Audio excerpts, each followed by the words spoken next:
시청자 여러분, 40선거 때문에 결과를 보느라고 밤잠을 설치셨죠?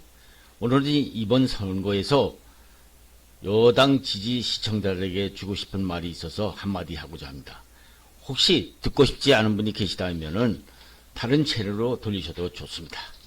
우선 이번 선거에서 여당에게 주고 싶은 충고의 말을 나누고자 합니다.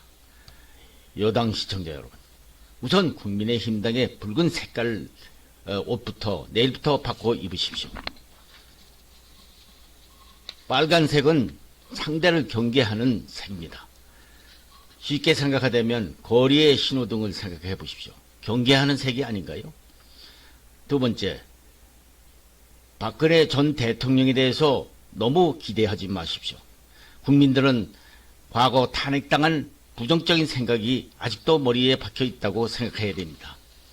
세 번째, 선거 때마다 세종시를 너무 의식하지 말아야 합니다.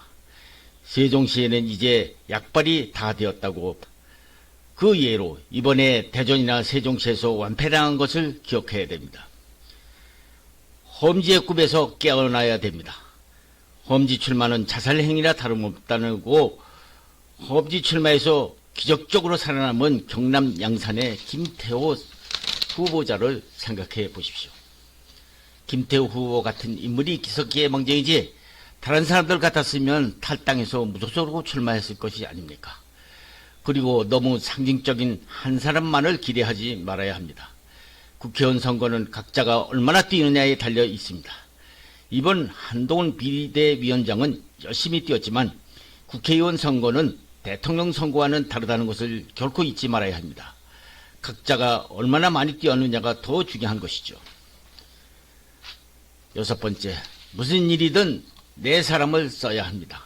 이번 선거에서 야당은 내 사람들을 끝까지 모든 비난을 무릅쓰고 지킨 것을 본받아야 합니다.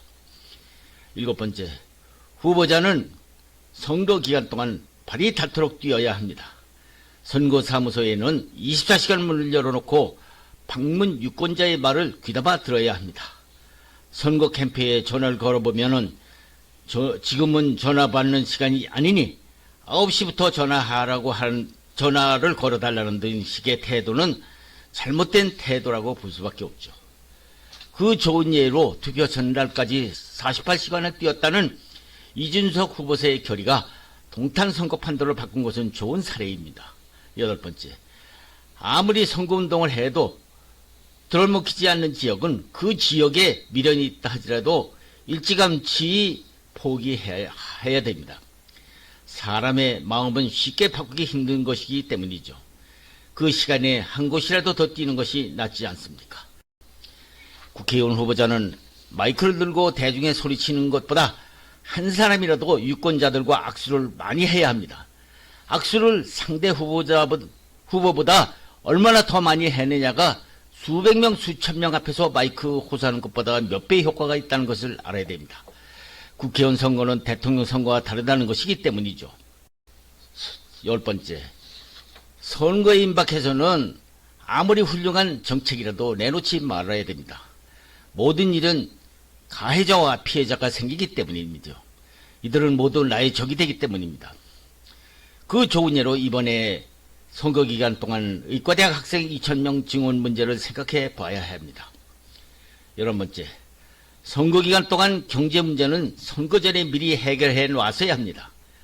선거 기간 중에 경제 문제 해결이 곤란한 때는 왜 경제가 그렇게 되었는지를 국민들에게 납득시키고 선거 전에 모든 정부 정책을 경제 문제에 쏟아 부어서 국민들의 마음을 사야 됩니다. 12번째, 선거철마다 도로, 교통 문제는 공약하는 것은 좋지만은 국민들은 그런 약속보다도 당장 시장 물가에 더 신경 쓴다는 것을 잊지 말아야 합니다. 13번째, 특히 노인들보다도 선거를 앞두고 젊은이들의 일자리를 많이 늘려야 합니다. 이런 때는 사기업체의 채용을 권하지 말고 과감하게 국가공무원이나 국가기업체에 채용을 많이 해야 되죠. 지성이면 감천이라는 말이 있습니다.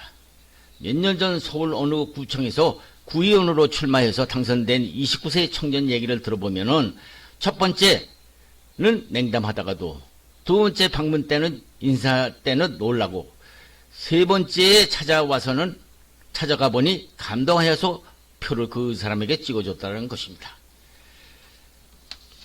상대가 정권 심판론이라는 구호가 말이 나오면 그 대상을 정부나 대통령을 심판하자는 얘기인데, 이럴 때는 맞대응으로 지난 21대 국회를 심판한다는 구호를 내었어야 하는데, 엉뚱하게도 특정 개인이나 특정 세대를 대응한다는 엉뚱한 대응 구호를 써서는 안 된다는 것이죠. 좋은 예로 22대 국회를 21대 국회 심판론을 내세워야 해야 되는데도 특정인 개인의 이름을 딴 2조 심판이라든가 운동권 심판론이라는 주장은 국민들로서는 생경스러운 구호로 들렸을 것입니다. 17번째, 마지막으로 민주주의 정치라는 것은 궁극적으로 유권자의 손에 달린 것이므로 어제의 실패는 성공의 어머니라는 영국 속담과 살아낸 실패작은 죽은 걸작보다 낫다는 조지 버나드 쇼의 말대로 앞으로는 충분한 여론과 연구 검토로 두 번 실수는 없이 나가야 할 것입니다.